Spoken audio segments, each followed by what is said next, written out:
Hi hello welcome to your channel. మీ వేణి నాగరాజ్. ఈరోజు నేను చూపించబోయే రెసిపీ అరటి పువ్వు కూర అండి.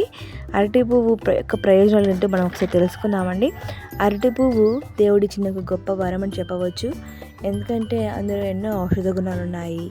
దాంతోపాటు బీపీ షుగర్ని కంట్రోల్లో ఉంచుతుంది. కిడ్నీలో స్టోన్స్ ఉన్న వాళ్ళు అరటి పువ్వు తినడం వల్ల కిడ్నీ స్టోన్స్ కరిగిపోయే ఛాన్సెస్ ఎక్కువగా ఉంటాయి.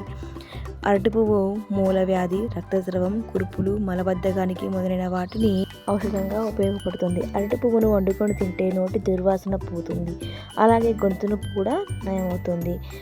అరటి పువ్వులో చాలా బెనిఫిట్స్ ఉన్నాయండి. ఇందులో పొటాషియం కూడా ఎక్కువగా ఉంటుంది. అయితే అరటి పువ్వు కొంతమందికి వండుకుంటారని తెలీదు, మరి కొంతమందికి ఎలా వండుకోవాలో కూడా తెలియదు అనమాట. అలాంటి వారి కోసమే ఈ రెసిపీ. ఈరోజు నెలలో ఒక్కసారైనా ఈ అరటి పువ్వును తీసుకోవడానికి ట్రై చేయండి. మనం లేట్ చేయకుండా రెసిపీలోకి వెళ్ళిపోదాం.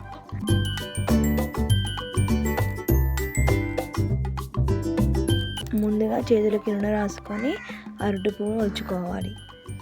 చేతికి నూనె రాసుకోవడం వల్ల జిగురు అనేది అంటుకొని చేతులు నల్లబడకుండా ఉంటాయి.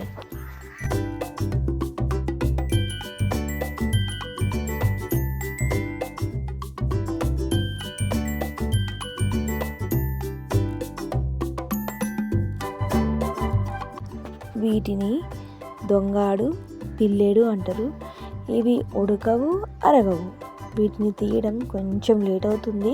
టైం లేని వాళ్ళు ముందే వలిచిపెట్టుకుంటే కూర త్వరగా అయిపోతుంది అనమాట.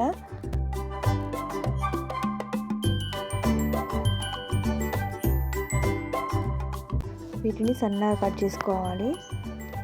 సన్నగా కట్ చేసుకున్న తర్వాత ఒక గిన్నెలోకి వాటర్ తీసుకొని అందులో వేసేయాలన్నమాట. ఇవన్నీ కట్ చేసుకున్నవన్నీ కూడా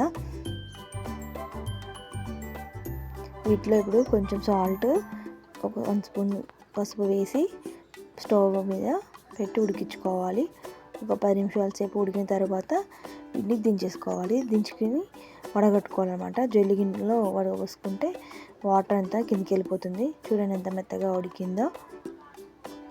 ఇప్పుడు మనం స్టవ్ మీద ప్యాన్ పెట్టేసుకొని ఆయిల్ పోసుకొని కొంచెం జీలకర్ర, మినపప్పు, ఆవాలు వేగిన తర్వాత పచ్చిమిరపకాయలు కూడా వేసి వేగించుకొని ఆనియన్స్ కూడా కట్ చేసుకొని వేసుకోవాలి. ఆనియన్స్ వేగిన తర్వాత కొంచెం కరివేపాకు వేసుకోవాలి. కరివేపాకు వేగిన తర్వాత 2 స్పూన్స్ అల్లం వెల్లుల్లి పేస్ట్ కూడా వేయించాలి. అది వేగిన తర్వాత సరిపడంత 1 స్పూన్ పసుపు వేసుకొని ఒకసారి ఫ్రై చేసుకోవాలి.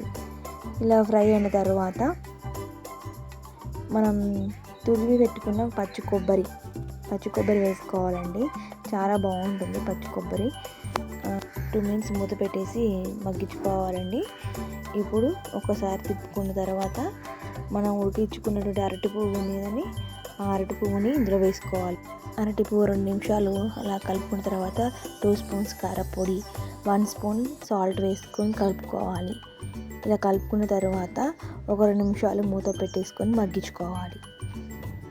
మూత తీసి అడగంటకుండా ఒకసారి తిప్పుకున్న తర్వాత లైట్గా ధనియాల పొడి, మనం ఏదైనా మసాలా వేసుకొని కొంచెం కొత్తిమీర వేసుకొని తీసేసుకుంటే సరిపోతుందండి. చపాతీలో కానీ వేడి విధానంలో కానీ చాలా బాగుంటుందండి. ఈ ఆరోగ్యానికి కూడా ఎంతో మేలు చేస్తుంది అరటి పువ్వు కూర అనేది. మీరు ఎప్పుడైనా అరటి పువ్వు కూర ట్రై చేశారా? ఒకవేళ ట్రై చేయకపోతే ఇప్పుడు ట్రై చేయండి. ట్రై చేసి ఎలా ఉందో నాకు కామెంట్ బాక్స్లో మీ అభిప్రాయాన్ని షేర్ చేయండి. ఫస్ట్ టైం నా ఛానల్ చూసినట్టయితే లైక్ చేయండి, షేర్ చేయండి, సబ్స్క్రైబ్ చేసుకోండి. Thank you for watching.